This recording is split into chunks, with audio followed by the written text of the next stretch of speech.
Mercredi 15 janvier 2020, le romancier, essayiste et théoricien de l'art Luc Lang présentait à la librairie Ombre Blanche son nouveau roman, La Tentation, paru aux éditions Stock.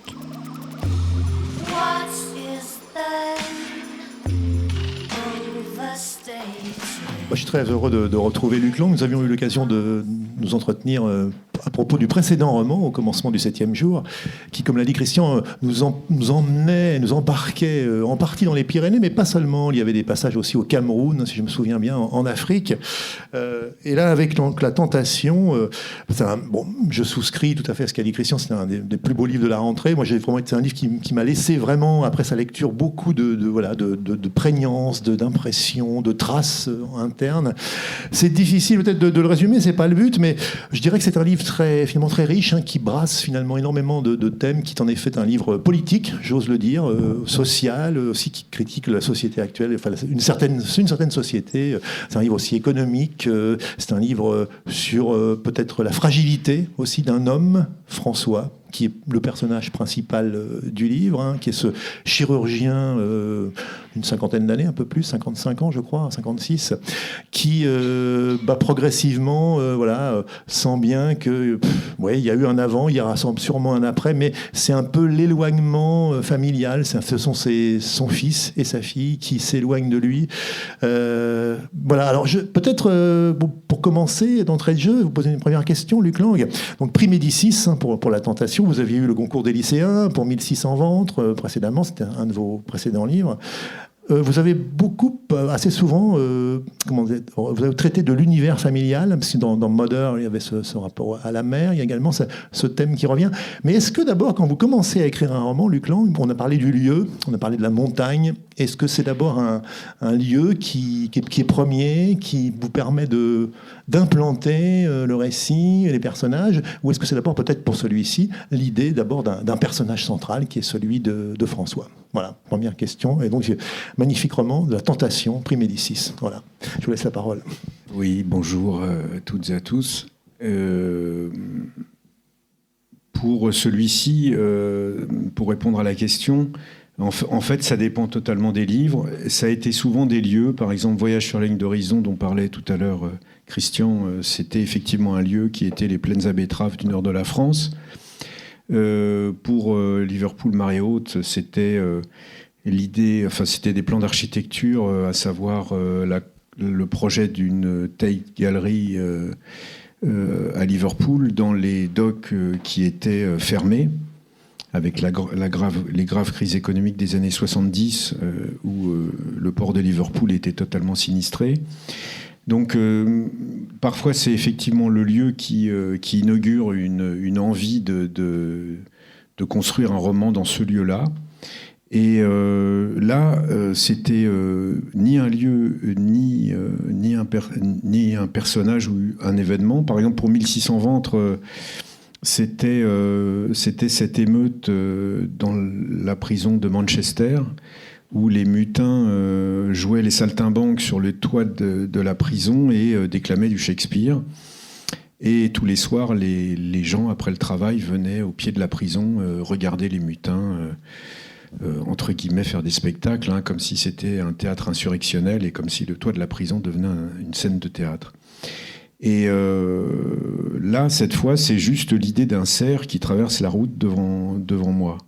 En fait, c'est juste l'idée. J'ai même pas eu le cerf qui traversait la route. C'est juste que je roulais la nuit sous la pluie dans des plaines labourées de l'automne. C'était très sombre, très peu accueillant comme traversée. Et j'ai pensé à un cerf, je ne sais pas pourquoi, qui traversait la route et j'aurais un accident parce que j'éviterais le cerf. Ou je rentrerai dans le cerf. Voilà, c'est juste parti de là. Donc, vous voyez, c'est un argument de départ extrêmement faible, on peut dire. D'ailleurs, entre-temps,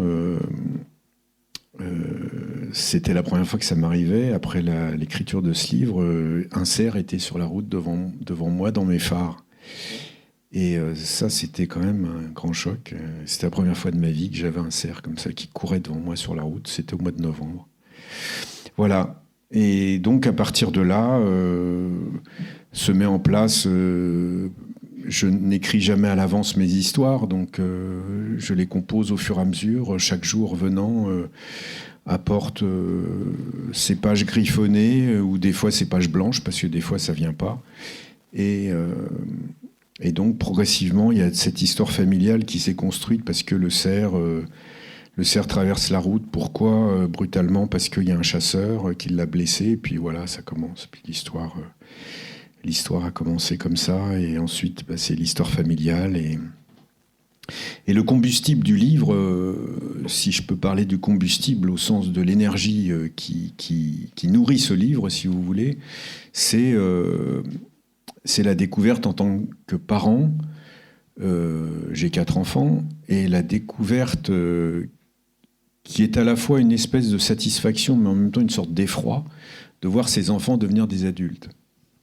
Et je trouve que c'est une expérience, en tant que parent, qui est une expérience très forte. Parce que tant que nos enfants sont petits, on a l'impression qu'ils nous accompagnent comme une sorte de prolongement évident de nous-mêmes. Enfin, il y a quelque chose, il y a une espèce de rapport osmotique comme ça aux enfants. Et puis d'un seul coup, il y a un seuil qui est passé et hop, on se retrouve confronté à des adultes, parfois plus grands que nous, qui occupent l'espace d'une autre manière, notamment l'espace de la maison, et puis ensuite qui prennent la route, leur route, et qui vont inventer leur horizon. Et ça, c'est une expérience, pour ma part, qui est très très forte. Et à la fois avec un certain contentement, puisque j'ai l'impression qu'ils prennent la vie à bras-le-corps et qu'ils avancent dans leur horizon qu'ils vont inventer. Mais c'est en même temps une espèce d'effroi de voir des adultes dans un rapport à l'indétermination totale, à leur liberté, aux obstacles aussi qu'ils vont rencontrer, à la vie qui se façonne comme ça. Et puis on les voit plutôt de dos que de face. Et voilà, ça nous échappe, quoi. Ça s'en va, quoi, on peut dire. La maison se vide, enfin bref. Et donc c'est ça qui a été le combustible, si vous voulez, de ce livre. Sinon que, évidemment, j'ai poussé plus loin l'effroi, hein, en ce sens que c'est devenu pas seulement un effroi, mais c'est devenu une cruauté. Et du coup, j'ai pensé à la tragédie grecque en écrivant ce livre, évidemment. C'est que les enfants vont incarner le nouveau monde, et en incarnant ce nouveau monde, vont organiser le dépeçage du monde du père, quoi, hein. Et donc, ce que va découvrir le père, c'est pas seulement qu'il est en train de finir, en ce sens qu'on finit tous, puisque nos enfants sont là d'une certaine façon, eux, pour continuer la vie, et nous, on est en train de finir, hein. Il y a quelque chose comme un retrait qui se produit en nous quand nos enfants deviennent adultes. Il n'y a pas seulement un retrait, il y a une chose que je trouve très vertigineuse, c'est qu'en fait, nos enfants nous fixent dans une photographie. C'est-à-dire que nos enfants ont une représentation de leurs parents qui se fige. C'est-à-dire qu'eux, ils ont l'impression qu'ils sont en mouvement. Ils sont dans une vitesse particulière. Et nous, on appartient à leur enfance, d'une certaine façon. Et comme on appartient à leur enfance, on s'immobilise, si j'ose dire, dans leur enfance, dans l'image qu'ils ont de leur enfance. Et cette immobilisation produit sur nous un effet d'arrêt, quoi, comme si on était arrêté dans un plan fixe. Et donc, on essaye quand même de leur montrer que on a quand même encore un avenir, malgré que pour eux, on est immobilisé comme ça dans l'image qu'ils ont de leurs parents. Mais il y a quand même cet effet dans leur regard de notre immobilisation. Et ça, c'est pareil, c'est une expérience très forte que j'ai pu... Enfin, j'ai beaucoup échangé avec des amis là-dessus, parce qu'on a plusieurs amis autour de moi. On a nos enfants qui arrivent dans ces âges adultes, là, comme ça. Et c'est une expérience quand même qui est une véritable expérience, au sens ontologique du terme, je dirais, au sens... Et voilà, et donc c'est ça le combustible du livre. Mais évidemment, là, j'en ai fait quelque chose de beaucoup plus cruel, puisque, effectivement, ces enfants vont incarner quelque chose qui pour le père, n'est pas seulement le fait qu'il est en train de vieillir et donc de finir, mais c'est son monde à lui et c'est ses valeurs à lui qui sont en train de finir.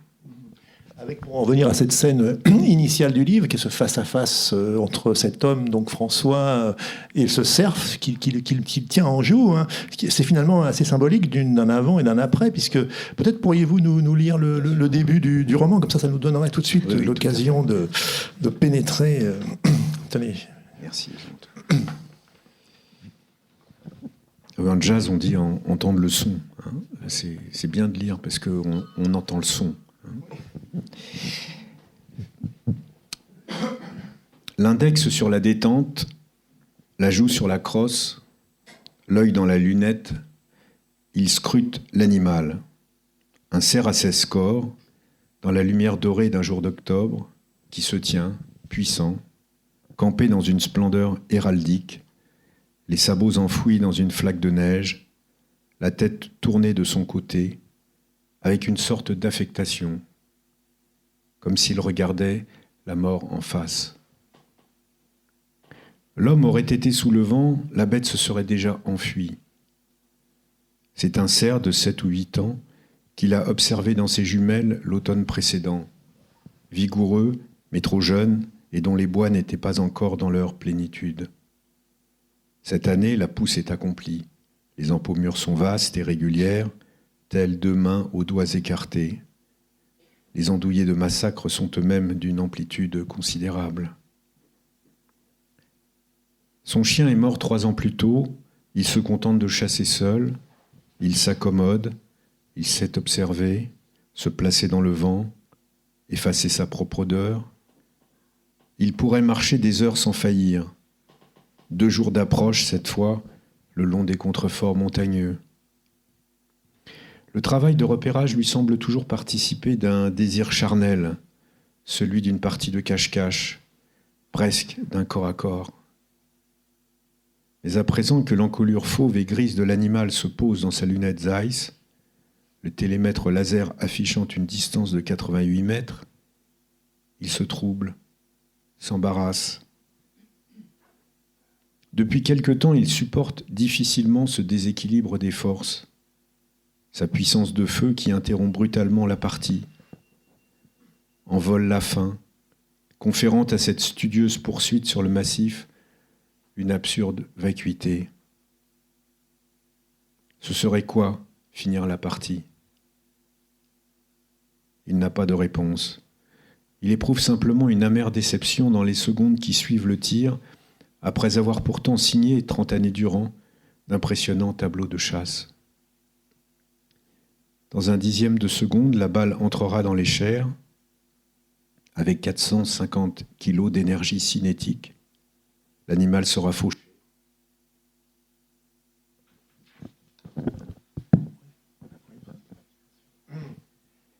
L'animal sera fauché, l'altière silhouette disparaîtra dans l'horizon, une anomalie visuelle quasi hallucinatoire.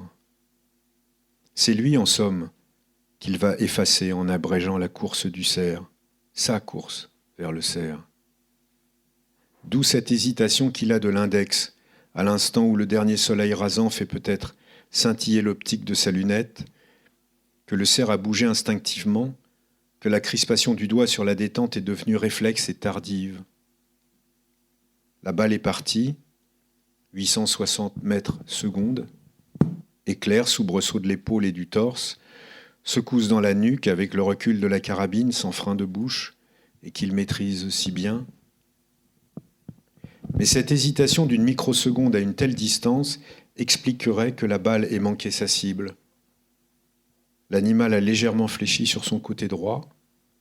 Il a paru boiter un instant, puis s'est enfui, faisant brusquement demi-tour pour s'évanouir sous le couvert des arbres. François jure entre ses dents, l'œil collé à sa lunette, la flaque de neige vide étincelant de reflets d'or, jusqu'à lui brouiller la vue. Il maugrait, marquant l'emplacement et la direction du tir avec un Chatterton orange fluo collé en croix sur le rocher, enfin s'avance jusqu'au névé, où se tenait le cerf. Aucune trace de sang. Il l'a Mais il distingue sur la neige une touffe de poils fauves, courts, que la balle a vraisemblablement sectionnés à l'impact. Il sait qu'on ne se précipite pas sur les traces d'une bête blessée, au risque d'embrouiller soi-même les pistes, l'animal courant en tous sens pour semer son prédateur. Il y a donc ces poils, mais pas d'esquilles d'os ni de moelle. Il se retourne, évalue l'emplacement du tir grâce au chatterton fluo qui vibre sur la roche. Il voit par où s'engouffrer sous le couvert des arbres. C'est à une 50aine de pas de l'Anchousse qu'il découvre les premières traînées de sang sur les troncs de jeunes arbres, à hauteur de ceinture. Il est à présent certain d'avoir touché le cerf au cuisseau droit, la patte arrière gauche marquant fort sur le sol spongieux. C'est une balle haute, de venaison. La blessure ne saigne pas nécessairement à l'impact, ni durant les premières foulées. Il poursuit l'exploration du sous-bois, repère de larges gouttes maculant les feuilles d'automne dans l'empreinte même de la patte blessée.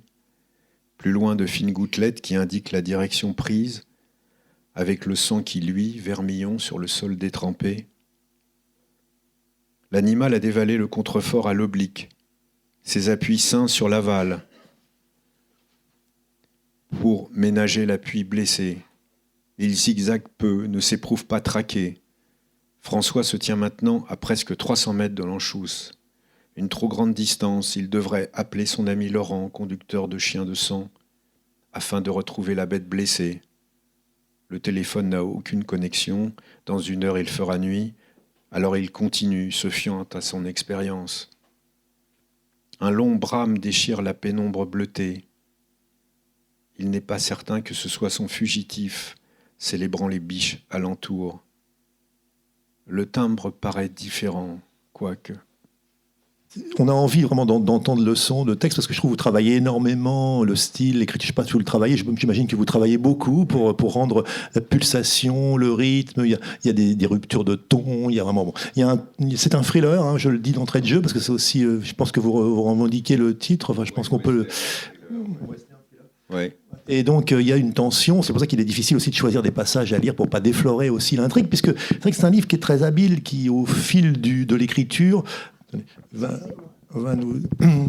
Merci Hélène. Va nous dévoiler des choses aussi sur l'univers familial. Il y a une scène assez centrale dont on ne parlera pas, mais donc il y a quand même si vous n'avez pas d'idée peut-être précise où vous allez, on a l'impression quand même qu'il y a une maîtrise, et puis il y a aussi un gros travail sur l'écriture, et qui et en même temps un style qui se voit pas. Enfin voilà, je trouve ce qui est très fort chez vous, c'est que vous avez un style spécifique, mais on le voit pas. On est comme happé, comme pris, comme corporellement. En tant que lecteur, on est soi-même totalement pris, quoi. Et je pense que le rapport au corps est important aussi, parce que le personnage du chirurgien, j'y pense en vous parlant, qui travaille sur le corps lui-même, qui est en effet il y a un magnifique passage aussi où il explique que opérer, c'est comme faire une danse un peu. Enfin, il faut suivre. Bon, donc est-ce que ce rapport au corps est important pour vous, et est-ce que cette écriture, justement cette pulsation, ce rythme d'écriture vous paraît vraiment aussi important quand vous écrivez, Luc Lang?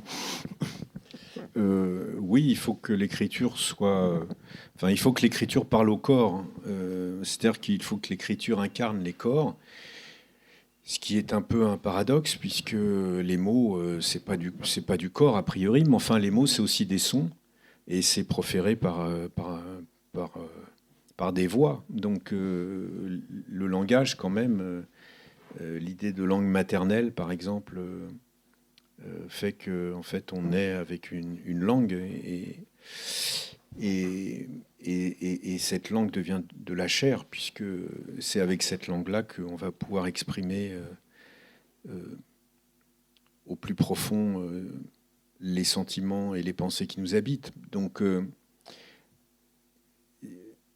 l'obsession que j'ai du rythme, de la pulsation, des sonorités, c'est parce que, en fait, il s'agit d'avoir une espèce d'enveloppement. Il s'agit d'envelopper le lecteur dans des sensations et une histoire où il n'est pas du tout, où on n'a pas du tout le sentiment qu'on lit un livre. Enfin, pour moi, c'est gagné quand la personne n'est pas en train de lire un livre, mais en train de vivre quelque chose, quoi. Et il s'agit de vivre une expérience plutôt que de lire un livre. Et donc, il ne faut pas que le style se voie, parce que si le style se voit, ça devient un feuillage, ça devient une décoration, ça devient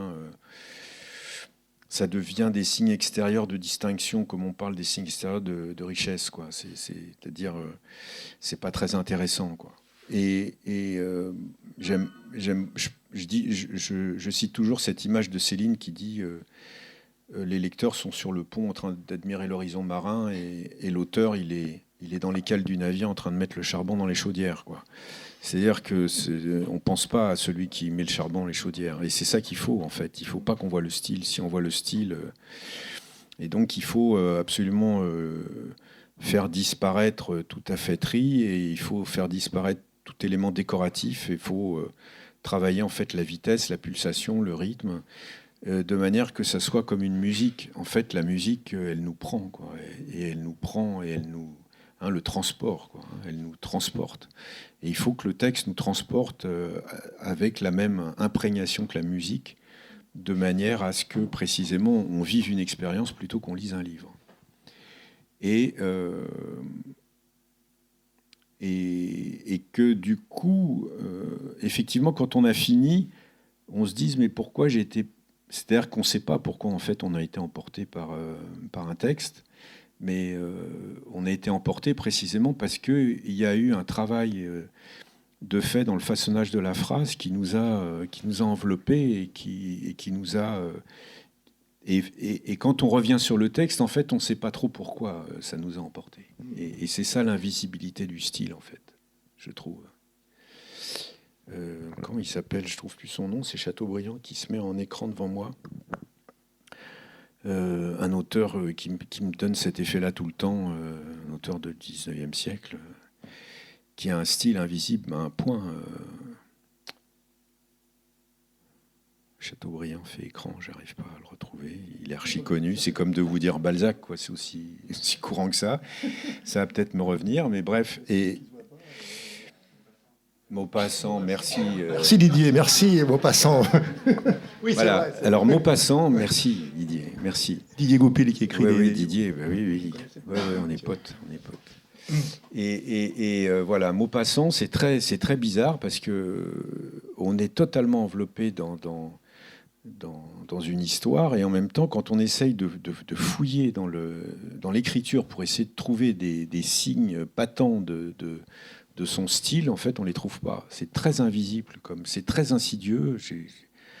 Et c'est une grâce, hein, franchement, c'est une grâce, hein, Maupassant. Je parlais du corps parce que ce personnage finalement de François, qui est chirurgien, il a le corps finalement toujours en main, si je puis dire. Il y a un passage de 125-126 là, où il opère justement une patiente. C'est vraiment, il dit que voilà, c'est un peu comme de la danse, il compare ça à la chorégraphie. Et si j'en parle, c'est aussi qu'il y a un rapport très profond de ce fameux François, donc à la nature, qui est un rapport très sensoriel, mais à son environnement même en général. Donc cette dimension sensorielle, finalement, elle est assez essentielle. Et ça, j'imagine que la création de ce personnage, François, la volonté d'en faire un chirurgien, c'est pas un hasard total, quoi, forcément. Oui. Alors ça, la question du corps m'obsède de plus en plus, puisque les corps disparaissent. Quand je dis les corps disparaissent, moi qui suis tout le temps à moto et qui passe mon temps à éviter des piétons, notamment des piétons qui regardent leur écran. Et je me dis, mais c'est invraisemblable, quoi. C'est-à-dire, de plus en plus, ils sont tellement rivés sur leur écran qu'ils pensent que la réalité est dans l'écran. Mais si je les renverse, la réalité, elle n'est pas dans l'écran, quoi. La réalité, c'est leur corps que je vais fracasser en roulant dessus, quoi. Je me dis, c'est invraisemblable à quel point les gens s'absentent de la réalité de leur corps. Et plus on est captif de ces médiums contemporains sur lesquels on est rivé en permanence, en fait, plus les corps disparaissent. D'ailleurs, les corps de ceux qui nous parlent à travers ces écrans disparaissent aussi, en fait. Il n'y a plus que des fantômes, quoi. Et donc, on vit dans un monde absolument fantomatique à travers la communication permanente en temps réel avec et ceux et celles qui se filment en train de traverser la place de Toulouse Et donc, il ne regarde pas la place de Toulouse, mais il se montre à l'image en train de traverser la place de Toulouse, et donc il regarde l'écran, se transforme même en fantôme, quoi. Et donc, tout ce qui est autour d'eux devient totalement fantomatique. C'est-à-dire, la place là, que je viens de traverser, en fait, il la voit même pas, parce que comme il se regarde dans l'écran, il la voit, il la redécouvre ensuite sur l'écran quand ils sont eux-mêmes contemporains de l'image, de l'architecture. Donc en fait, quand je dis que les corps disparaissent, c'est vraiment, enfin c'est pas une métaphore, les corps disparaissent, quoi. Et donc on est dans un monde de plus en plus fantomatique. Hein. Je reprends ça à Gunther Anders, hein, qui dit qu'on vit avec des fantômes de plus en plus. Et donc, du coup, j'essaye dans le roman de redonner une espèce de caractère très prégnant, très palpable, très présent au corps. Et j'aime bien, Bergson dit, en fait, la seule chose qui nous permet de saisir le présent, c'est notre corps. Parce que le corps est au présent. C'est-à-dire, notre corps n'est pas au passé, notre corps n'est pas au futur, notre corps est au présent. Et c'est la seule dimension qui nous permet d'attester du présent, quand même. Hein, puisque quand on nomme quelque chose, c'est déjà du passé ou c'est du projet. Mais le présent, au fur et à mesure qu'on essaye de le saisir, on ne le saisit jamais. Et la seule chose qui atteste du présent, c'est notre corps qui ne vit, lui, qu'au présent.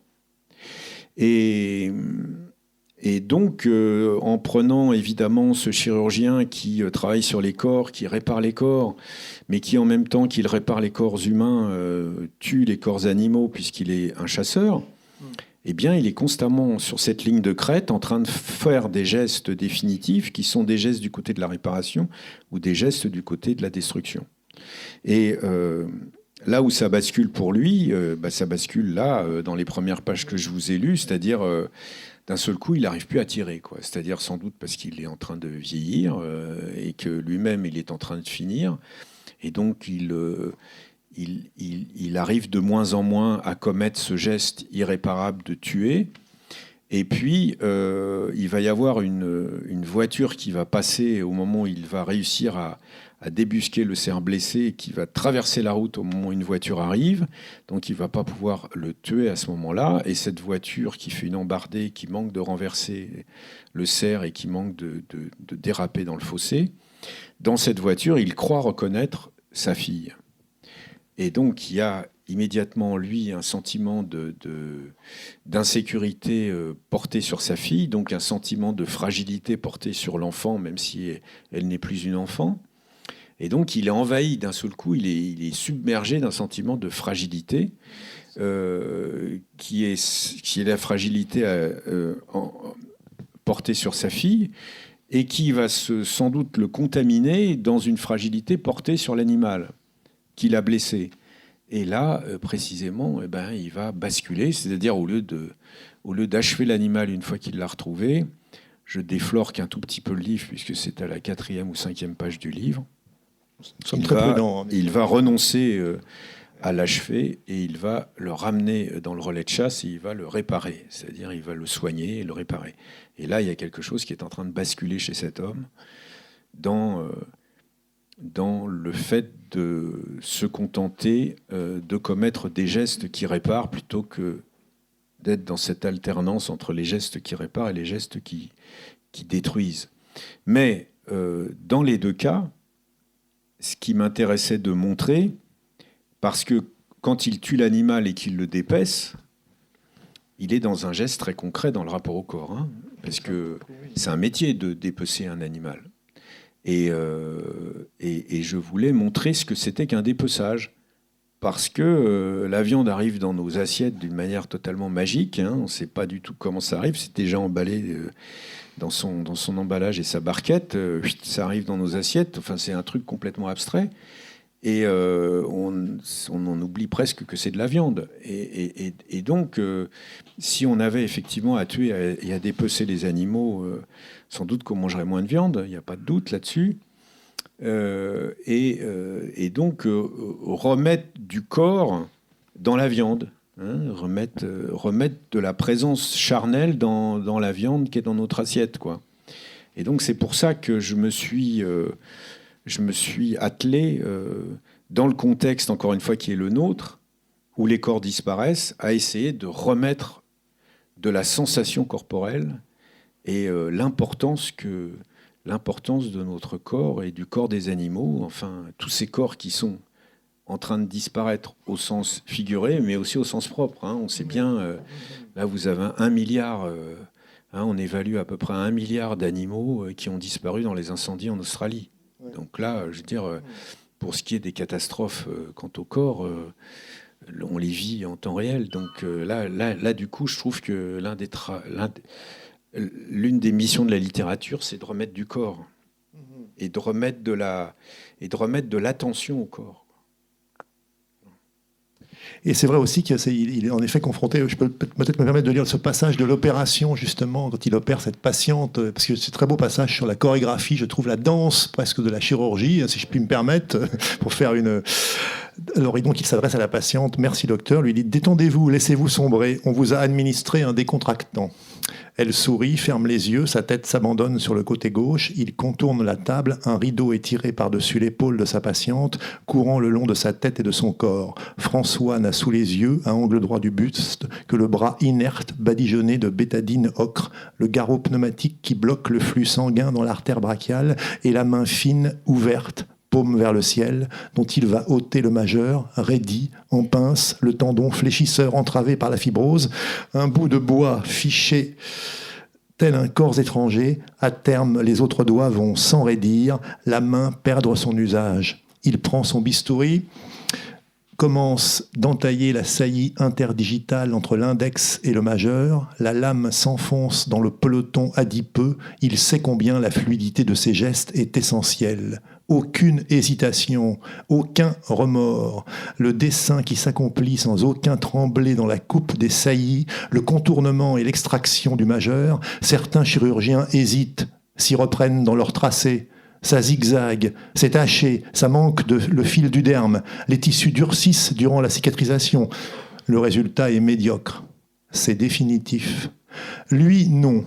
Il danse avec les yeux, ses mains, ses bras, son corps tout entier. Il épouse les méandres, le mouvement alluvionnaire des chairs profondes. Il nage dans les flux cellulaires jusqu'à s'y fondre. Ses lames s'insinuent, furtives, dans les couches sédimentaires. Aucune ligne brisée, juste la cohérence du courant anatomique qui justifie sa réputation. La femme s'est assoupie, il perçoit son souffle, paisible, régulier. La scie circulaire a sectionné le métacarpe. L'infirmier nettoie la poussière d'os qui subsiste. François jette le majeur dans un sac que lui tend l'infirmière. Il entame la translocation de l'index. Il n'éprouve plus aucune fatigue. Il est tout entier absorbé dans sa maîtrise. Il est un, il est souverain, tendu vers la perfection de l'acte. Il est au centre de sa vie et de sa compétence. Il est dans la plénitude du temps présent. Quelque chose comme de la joie. Il a maintenant sectionné le métacarpe de l'index pour le faire migrer sur la base du majeur.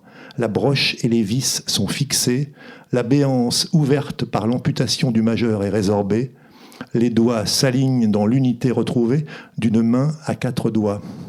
On lui présente l'aiguille. Il recoue les plans profonds, puis une nouvelle aiguille avec un autre type de fil. Le sens de la couture est inversé. Il noue vite, pose un drain, recoue les plans de surface. Ses assistants n'ont cessé de badigeonner fils et coutures d'antiseptiques.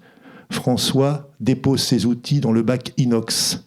Jérôme et les 2 autres infirmières s'affairent sur les pansements. Il les remercie comme il en a l'habitude, observe le visage de l'endormi, puis quitte le bloc. Voilà.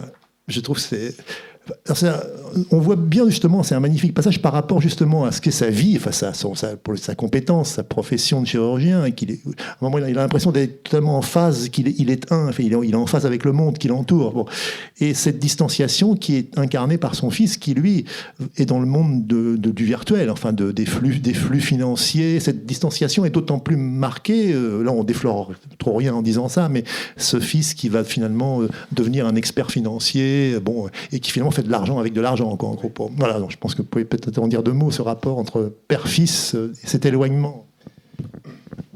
Oui, c'est ce que je disais tout à l'heure, c'est-à-dire que le père, il est dans une réalité charnelle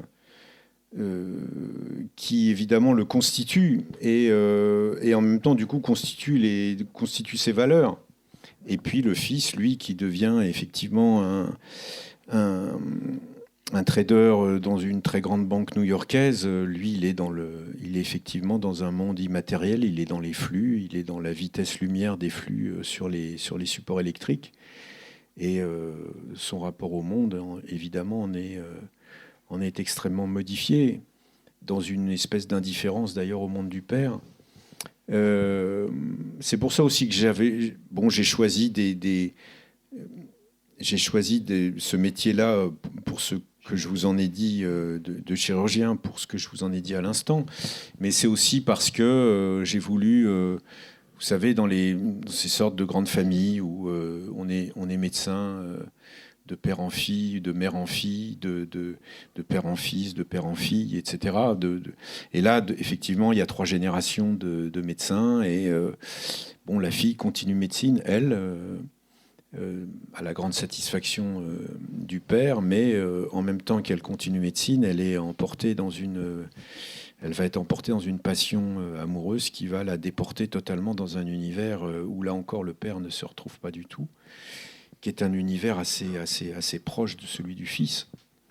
Et voilà, je vais pas... Univers artificiel qui est aussi renforcé par le fils qui a comme compagne une mannequin, enfin Jennifer, qui est mannequin. Donc ils vivent aussi dans un monde totalement déconnecté de la réalité, le monde des palaces. Enfin, il y a aussi c'est renforcé aussi par ce personnage également. Oui, bien sûr, oui, qui est un personnage qui est une chair à image, hein, donc qui a une sorte qui est dans une sorte de désubstantialisation de sa présence, parce que en fait j'aime bien cette phrase de Montaigne, un peu de la matière de mon corps est passée dans mon texte, dans mon écriture. Et c'est vrai qu'il y a des transferts de matière, si j'ose dire, hein, dans l'énergie du corps qui passe dans l'écriture, mais qui passe aussi dans l'image. Et ça m'a toujours beaucoup frappé dans les gens qui travaillent que dans l'image, notamment des gens qui travaillent à la télévision, par exemple, et qui peuvent être des stars de la télévision et qui ont une espèce de présence à l'écran très très forte. Et quand on les trouve hors de l'écran, justement, il y a une espèce d'abstraction, enfin de non-présence qui est très très forte. Ça m'a toujours beaucoup frappé, ça. Comme si, effectivement, la matière de notre corps, dans l'activité qu'on déploie, passe dans l'objet du travail. Et là, c'est très frappant comme ça fait des présences très, très évaporées, très immatérielles. Et c'est ça que j'ai voulu montrer, parce qu'elle est un mannequin de très grand renom, donc elle explose sur toutes les couvertures de magazines. Et en même temps, dans le privé, c'est une femme totalement évanescente, totalement absente, quoi, qui se met à se réincarner que quand elle est une image. Je vous disais, oui, avant qu'on commence l'entretien, mais je trouve que c'est un texte... Je parlais de thriller. Est-ce que vous revendiquez le terme de thriller? Vous parliez de western, thriller. C'est vrai qu'il y a une dimension, oui, on est totalement pris dans l'action. C'est un genre que j'aime beaucoup. Je suis un grand lecteur de polars, et donc je suis toujours tenté d'écrire des polars, donc je suis toujours à la limite. Enfin... dans Liverpool, Marée Haute et dans La fin des paysages, par exemple, c'est une espèce de polar aussi, hein, puisque c'est des œuvres d'art qui ont été volées, et puis le conservateur qui est chargé de faire l'exposition est en train d'enquêter pour retrouver ces œuvres volées. Et puis, si je prends 1600 ventres qui se passent pendant cette émeute dans les prisons anglaises, c'est quand même l'histoire d'un serial killer. Donc, je suis tout le temps à la limite du genre du thriller, du genre policier, du genre du western. Et ce qui m'intéresse, c'est les ressorts de ces genres-là sont extrêmement intéressants, parce que d'une certaine façon, c'est aussi le ressort de la tragédie grecque, c'est-à-dire que c'est des ressorts conflictuels très très forts, avec des enjeux qui sont à la fois des enjeux familiaux et affectifs, mais aussi des enjeux politiques, des enjeux sociaux. Donc finalement, c'est des genres extrêmement intéressants dans la manière de tendre l'histoire et de tendre l'attention de la lectrice ou du lecteur, quoi. en vous lisant, moi je me disais, je vous en parlais justement avant qu'on commence la rencontre, je vois ce roman... Enfin, c'est une possibilité, hein, adaptée au cinéma. Je trouve que vous avez l'art, le don, Luc Lang, de jouer sur les focales différentes. Vous parlez par exemple vous y avez fait allusion du fait que le père croit apercevoir dans la voiture là, ce qu'il voit sur la route, sa fille, donc ça crée une angoisse. Mais il voit la nuque, enfin si je me rappelle bien, il voit donc un élément très précis du corps là encore. Et donc il y a vraiment, vous jouez sur ces arrière-plans fondus enchaînés, je sais pas comment dire. Bon, l'écriture du livre est intéressante parce que vous revenez sur des passages aussi qui reviennent, comme si c'était les perceptions peut-être de certains personnages qui se modifient en fonction du temps où ils observent, ce qui nous plonge parfois dans des abîmes pour le lecteur de perplexité, de questionnement intéressant. Est-ce que vous imaginez votre livre adapté au cinéma, Luc Lang? Vous pensez que ça pourrait en faire justement un film? En fait, j'écris comme quelqu'un qui est né dans le cinéma, quoi. C'est-à-dire... c'est un peu comme ce peintre sur lequel j'ai écrit il y a très longtemps, Gerhard Richter, qui peint comme un photographe. Pourquoi il peint comme un photographe? Parce qu'il est né dans la photographie. C'est-à-dire il est né dans l'âge de la photographie. Il est né dans un monde complètement envahi par la photographie. Et moi, je suis né dans un monde de la même façon envahi par le cinéma. Et je suis fou de cinéma. Je peux pas rester 3 jours sans voir un film, sinon je suis en manque. Donc le cinéma, ça fait partie de ma santé mentale. Et donc les cuts, les plans séquences, tout ça, ça m'a façonné. Et je peux pas écrire autrement en fait. Et donc j'écris comme un cinéaste filmerait, quoi, par exemple. Donc j'ai des moments de zoom, j'ai des moments au contraire de grande distance, j'ai des moments de plan séquence. D'un seul coup, sur une scène particulière, j'ai un plan séquence qui ne s'arrête pas pendant 10 pages. Et c'est pas comment dire, c'est même pas voulu, quoi. C'est-à-dire que j'ai l'impression d'atteindre à plus d'efficacité, plus de pulsation, plus de vitesse en travaillant comme ça. Par exemple, j'écris. Les paysages sont extrêmement importants dans mes romans, mais j'essaye de ne pas écrire des descriptions. Par exemple, la description m'ennuie. Donc c'est pas des descriptions, c'est des perceptions. C'est-à-dire qu'il faut que la manière dont le paysage est filmé, métaphore évidemment, la manière dont le paysage est filmé, il doit pas être filmé pour lui-même, il doit être filmé pour la manière dont le personnage qui traverse le paysage le perçoit. C'est-à-dire il faut que le paysage inscrive en fait non pas sa beauté intrinsèque ou non pas son caractère lyrique, poétique ou angoissant intrinsèque. Il faut que le paysage inscrive dans la perception qu'on en a l'état mental du personnage. Puisque j'essaye j'aime pas la psychologie en littérature, donc il y en a pas. Et il faut bien que j'arrive à exprimer les états mentaux des personnages. Et donc je les exprime dans la manière dont les décors ou dont les paysages sont perçus. Donc j'essaye d'écrire des perceptions et pas des descriptions. Et une caméra, elle perçoit, elle ne décrit pas. Parce que par essence, une caméra, c'est un point de vue, quoi. Et donc un point de vue, c'est donc forcément une perception. Et donc voilà pourquoi évidemment le cinéma est tout le temps, me hante tout le temps. Et je disais lors d'une autre rencontre que ce que j'aime dans certains films, c'est que vous pouvez avoir 20 minutes de démarrage de film où vous n'avez pas une parole de prononcée, quoi. Et vous voyez exactement tout ce qui se passe. Et ça, j'aimerais bien pouvoir écrire des romans dans lesquels il n'y ait aucun mot de prononcé, c'est-à-dire aucun mot d'écrit, quoi. C'est-à-dire que ça soit que de l'image, sauf que je me sers des mots, donc c'est compliqué, quoi. C'est difficile. C'est compliqué. Mais en fait, je voudrais écrire des romans muets, quoi. Vous voyez ? C'est-à-dire des romans où effectivement on a tout, on voit tout ce qui se passe, on comprend tout ce qui se passe, et en même temps il y a aucun mot de prononcé. Bon, évidemment, je peux pas le faire. Et donc j'essaye de faire des romans muets, quoi. J'essaye de faire des romans dans lesquels je ne parle pas, quoi. Et ça, c'est vraiment pour moi, c'est un défi de l'écriture. Et je me dis, putain, une image de cinéma, vous vous rendez compte, vous avez tout. Vous avez le décor, vous avez la couleur des murs, vous avez la couleur du papier peint, vous avez les personnes avec leurs vêtements, avec leurs expressions, et vous n'avez pas dit un mot. d'une certaine façon, c'est facile, quoi, au ce sens que, tac, vous ouvrez la caméra et vous avez tout. Et alors, dans l'écriture, il faut que je mette en place les architectures, les couleurs, la teneur de l'air, la couleur du ciel, les vêtements, les expressions des personnages, la manière dont ils marchent, la manière dont ils parlent, la manière dont, les odeurs, enfin. Et alors que dans le cinéma, évidemment, en une seule image, vous avez tout ça. Et donc, le travail du romancier, là, c'est très, très dur. Et il faut quand même arriver, au bout du compte, à ce que, quand on lit le texte, on arrive à la même évidence que devant une image de cinéma. Vous voyez ? Et donc, c'est ce travail-là qui est un travail c'est Sisyphéen, quoi, d'essayer de faire du cinéma avec des mots, quoi. Mais bon, c'est ça qui est bien aussi.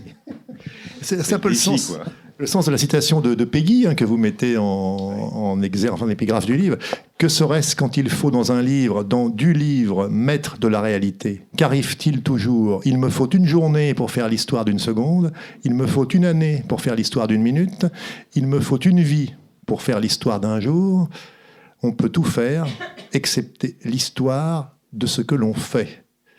Et Peggy que vous recitez, après qu'il ait recité... C'est la question du présent. La question du présent. Le livre est en 4 parties, il y a 3 grosses parties, une 4e qui est beaucoup plus courte. Il y a un sens à cela ou pas ? Je me suis posé une question bête peut-être, mais je me suis demandé... Mais en fait, la 4e partie, j'aurais pu la finir, quoi, si j'ose dire. Puisque, en fait, c'est un travail de circularité, c'est-à-dire, en fait, on revient... En fait... Non, je dis rien. Mais je parle du principe. Vous savez, quand on fait, dans un jugement, on fait une reconstitution. On fait une reconstitution de la scène du crime, par exemple. Donc, on fait la reconstitution, donc on met en place les éléments tels qu'ils étaient, tels que la police les a consignés, et puis on demande à la personne accusée de refaire les gestes qu'elle a faits à l'époque pour essayer de reconstituer la scène du crime. Bon. Et ça, c'est un des modèles, évidemment. Un autre modèle, c'est quand on a un souvenir, ça peut être par exemple un heureux souvenir de fête de Noël en famille. Et puis, 2-3 ans plus tard, on se rappelle ce souvenir. On se rappelle le souvenir de la scène qu'on a partagée ensemble à Noël ou pendant des vacances. Et on s'aperçoit que chacun d'entre nous n'a pas du tout la même coloration du souvenir. Et donc, en fait... la vérité circule entre tous ceux qui ont participé à cette scène, puisque chacun en a des éléments qui ne sont pas les mêmes. Et en fait, chacun en ayant des éléments qui ne sont pas les mêmes, si on emboîte tous ces éléments ensemble, on doit arriver à peu près à une espèce de vérité du moment. Mais cette vérité du moment, on la partage. On la partage et on en a chacun des bribes. Et là, c'est ça qui préfigure à la structure circulaire du livre, c'est-à-dire que j'ai voulu qu'on revienne à certaines scènes où on se dit mais ces scènes-là, je les ai déjà lues, mais en fait elles sont légèrement décalées, elles sont légèrement pivotées, comme sur un plateau, on pivoterait légèrement et on voit la scène légèrement différemment. Et dans la mémoire du lecteur et de la lectrice, du coup, s'emboîtent de nouveaux éléments qui font que la scène est plus épaisse et plus vraie. On perçoit d'autres éléments de la scène comme on perçoit d'autres éléments du même souvenir qu'on partage à plusieurs. Et de telle façon que dans la mémoire, évidemment, de notre lecture, on va progressivement découvrir une vérité qu'on n'avait pas du tout perçue à la première lecture, c'est-à-dire à la scène qui est apparue la première fois dans la première partie et qui réapparaît dans la seconde. Et donc, j'ai voulu essayer de créer cette structure circulaire qui nous met dans un état, si j'ose dire, en tant que lecteur, qui nous met dans un état d'enquête. En fait, on se met à devenir soi-même enquêteur dans le livre. Et j'ai envie de rendre tout le temps, mais ça, c'est mon obsession, j'ai toujours envie de rendre la lectrice et le lecteur complètement partie prenante du sens à élaborer dans un livre. À savoir qu'il ne faut pas que le sens soit dans le livre, mais il faut que le sens soit dans la lecture. Et donc, ce n'est pas à moi de donner le sens du livre, mais c'est au lecteur, à la lectrice de le donner. Et il faut que le centre de gravité du sens soit dans la lecture. Et je dis toujours, je le dis par exemple pour les sentiments ou les émotions, si vous écrivez l'émotion, vous privez la lectrice et le lecteur de l'éprouver. Parce que les mots lui sont confisqués, c'est-à-dire que les mots sont déjà écrits. Si vous créez une scène extrêmement émotionnelle, mais que vous n'écrivez pas l'émotion de cette scène, eh bien, c'est la lectrice et le lecteur qui vont les vivre et qui vont les dire. Mais pour ça, il ne faut pas les écrire, parce que sinon, si vous les écrivez, vous mettez vos mots sur ces émotions. Et si c'est vos mots que vous mettez sur ces émotions, eh bien, la lectrice et le lecteur en sont privés. C'est-à-dire, ce ne sont plus leurs mots, ce sont les vôtres, en tant qu'auteur. Et donc, il faut essayer de créer des scènes qui induisent les émotions, mais que ces émotions ne soient pas dites. Et à partir de là, elles vont véritablement, dans la lecture, elles vont exploser en soi, quoi. Et elles vont, à ce moment-là, être énormément éprouvées par les personnes qui les lisent. Elles vont laisser des traces ensuite au sein des lectrices et des lecteurs. Oui, la littérature, je crois, c'est l'augmentation de la vie, hein. C'est-à-dire que c'est l'inverse du concept en philosophie. C'est-à-dire en philosophie, on élabore des concepts qui deviennent des outils pour analyser le monde et qui sont des outils qui ont un degré d'abstraction fort pour que justement ils puissent être des outils qui nous permettent ensuite d'analyser le monde. Mais en littérature, c'est l'inverse. C'est-à-dire qu'il faut être dans le maximum, non pas d'abstraction, mais dans le maximum de rapports concrets au monde. C'est-à-dire que il faut que ça soit un rapport tellement concret qu'on le vive comme une expérience singulière et personnelle. Donc en fait, on est à l'inverse, si vous voulez, on est à l'inverse de la philosophie, quoi. On est dans la jurisprudence, on est dans le cas, quoi. Le cas particulier. Mais que ce cas particulier, quand on le lit, ça devienne son cas à soi, quoi. Il faut qu'en fait, si le livre est réussi, il faut qu'on y lise sa propre vérité à soi, et non pas celle de l'auteur, évidemment. Il y a une dimension dont on n'a pas parlé, que j'aimerais bien qu'on évoque, qui est celle du sacré, un petit peu de la religion, qui est présente, hein, qui est assez importante dans ce livre à travers le thème de l'Apocalypse. Je ne vais pas en dire plus. Il y a une citation de l'Apocalypse selon Saint Jean, que vous mettez aussi en début d'un chapitre, je crois, Luc Lang. Le personnage de François est lui-même finalement aussi porteur de... Il a un goût très profond pour la musique sacrée notamment. Il écoute souvent en voiture la musique sacrée. Et puis aussi le personnage de l'épouse, hein, Maria, d'origine italienne, je crois me souvenir aussi, qui est un peu dans des... Par moments, on déflore pas l'intrigue, mais dans des crises un peu mystiques, dans des volontés de se recueillir dans des différents lieux de retraite. En fait, cette dimension-là était pour vous importante dès le commencement de l'écriture du roman. Enfin, c'était quelque chose que vous souhaitiez. Et au commencement du 7e jour, il y avait déjà un petit peu cette dimension, si je me crois me souvenir aussi. Voilà. Oui. Je vous laisse peut-être développer cette idée par rapport à la religion et au christique aussi. Oui, on n'a pas parlé du personnage de Maria, qui est un personnage important, mais totalement énigmatique. Et le reste est aussi pour moi, d'ailleurs, énigmatique. Je ne vois pas bien... C'est un personnage que j'ai du mal à saisir. Non pas pour ses crises mystiques, parce que ça, j'ai bien connu ça avec ma mère, mais c'est un personnage qui a une façon de traverser le livre qui est très particulière, qui est liée aussi à des scènes traumatiques qui reviennent dans l'histoire... par le biais de réminiscences qu'a François, qui en fait un personnage pour lui, en tant que père, qui fait de sa femme un personnage très inquiétant pour les enfants, à savoir qu'il trouve que c'est une mère terrifiante pour les enfants et très, très toxique, et en même temps, il est toujours extrêmement amoureux de la femme. Donc il est dans cette sorte de trouble schizophrène entre la mère qu'il trouve terrifiante et la femme qu'il aime passionnément. Alors ce pourquoi j'ai voulu évidemment rendre la religion très présente dans le livre, c'est par rapport à quelque chose qui m'obsède beaucoup ces derniers temps, le fait que le capitalisme a gagné. Je crois que c'est pas une découverte. Je pense qu'il a vraiment gagné. C'est-à-dire qu'il est devenu absolument un modèle planétaire. Et que face à cela, aujourd'hui, on n'a plus du tout on n'a pas de proposition alternative. Je veux dire, d'un point de vue du contre-pouvoir. C'est-à-dire, il a vraiment gagné, quoi. Et donc, comme on n'a pas de proposition, je dirais, idéologique et politique alternative, en fin de compte, la seule chose à laquelle on peut recourir, c'est c'est des sentiments qui ont été inventés par les religions. C'est-à-dire le sentiment de la charité, le sentiment de la loi, le sentiment de la solidarité, le sentiment de la passion et de la compassion. Et donc c'est pour ça que je réintroduis. Parce qu'en fait, aujourd'hui, on n'a plus que ça, si j'ose dire. C'est-à-dire que face à la barbarie d'un capitalisme financier qui est d'une sauvagerie absolument sans limite, et on voit bien le dépeçage actuel que nous subissons chez nous, de tout ce qui représente la République, à savoir notamment les services publics, qui concernent la santé, qui concernent l'école, qui concernent la mobilité, etc., la justice.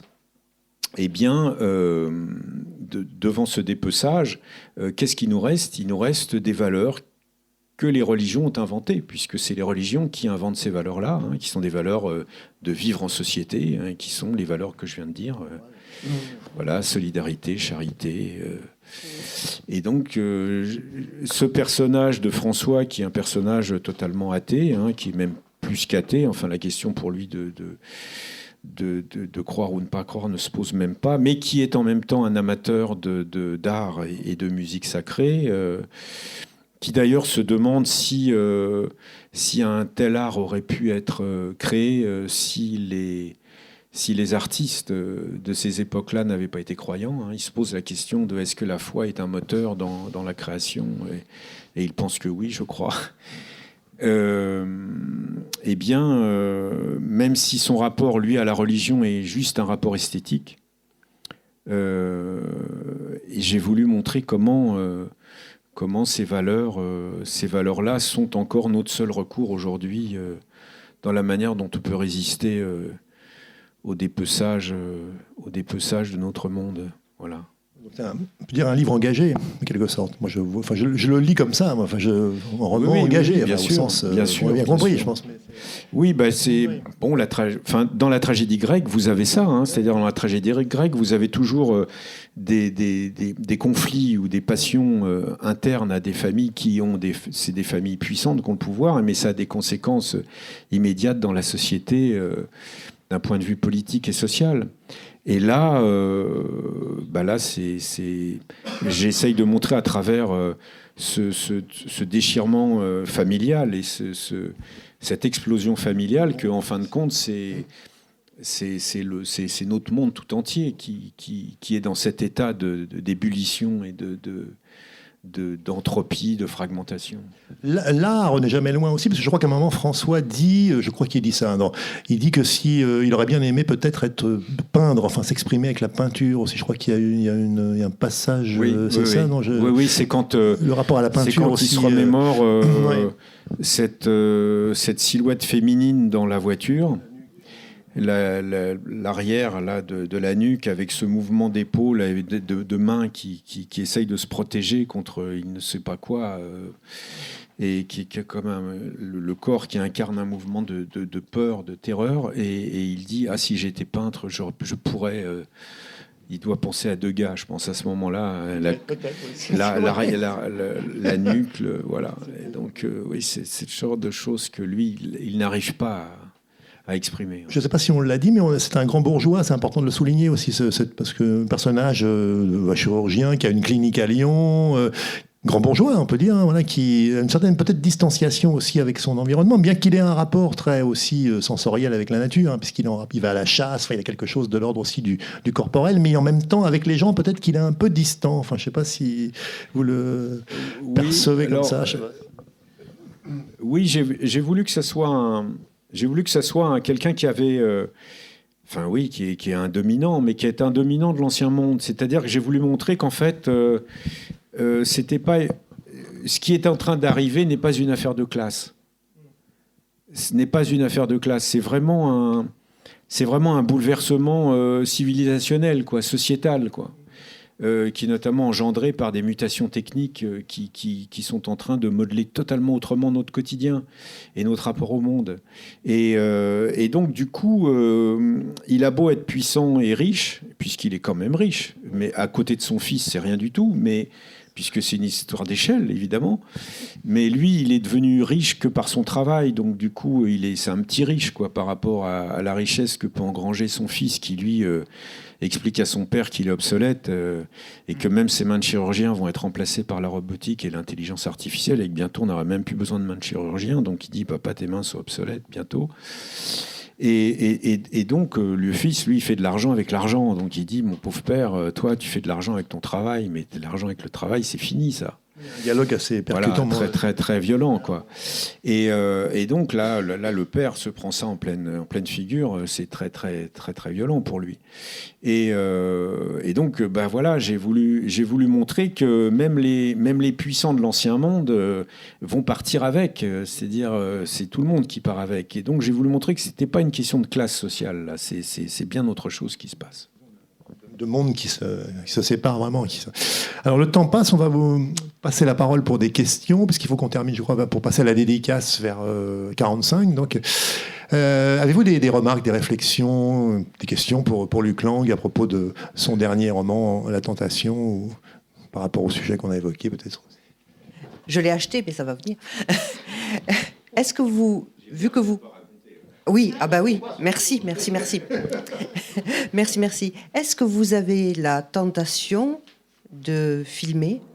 Parce que je vous entendais parler très bien de ces débuts de film, 20 minutes sans rien, vous en parlez très bien. Est-ce que vous avez la tentation de... Oui, bien sûr. De passer bien derrière sûr. une caméra. Bien sûr que j'aimerais faire du cinéma, mais le cinéma, il y a une telle délégation, si vous voulez. C'est à la fois, faut à la fois une équipe, faut à la fois quelqu'un pour la lumière, pour le son, pour la caméra, pour le montage, et puis surtout c'est un montage financier justement. Et donc il y a une telle démultiplication, c'est exactement l'inverse de l'écriture. L'écriture, il suffit d'avoir du papier, un crayon, puis ça y est, vous avez. Donc du coup, j'ai pas eu l'occasion. J'ai eu des propositions pour les scénarios, mais j'ai jamais eu de proposition de me dire, allez, vas-y, tu peux tourner, on assure le financement, t'as plus qu'à tourner.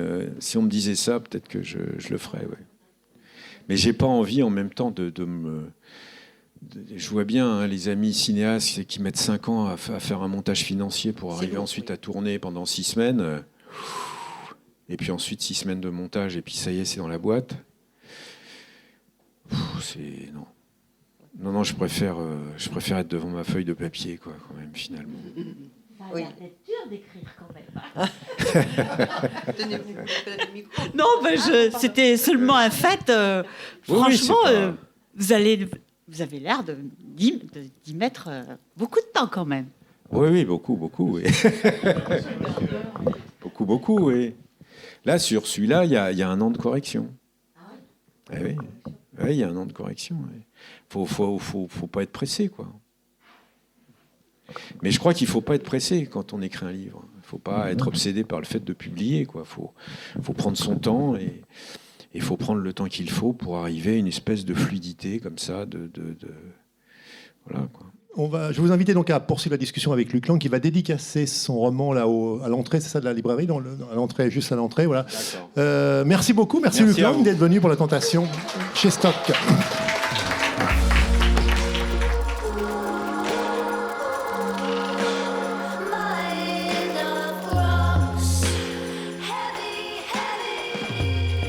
Vous venez d'écouter Luc Lang, auteur de La Tentation, édition Stock, à la librairie Ombre Blanche le 15 janvier 2020. Luc Lang a publié notamment 1600 ventres chez Fayard en 1998, prix Goncourt des lycéens, et récemment Mother, L'autoroute et Au commencement du 7e jour chez Stock.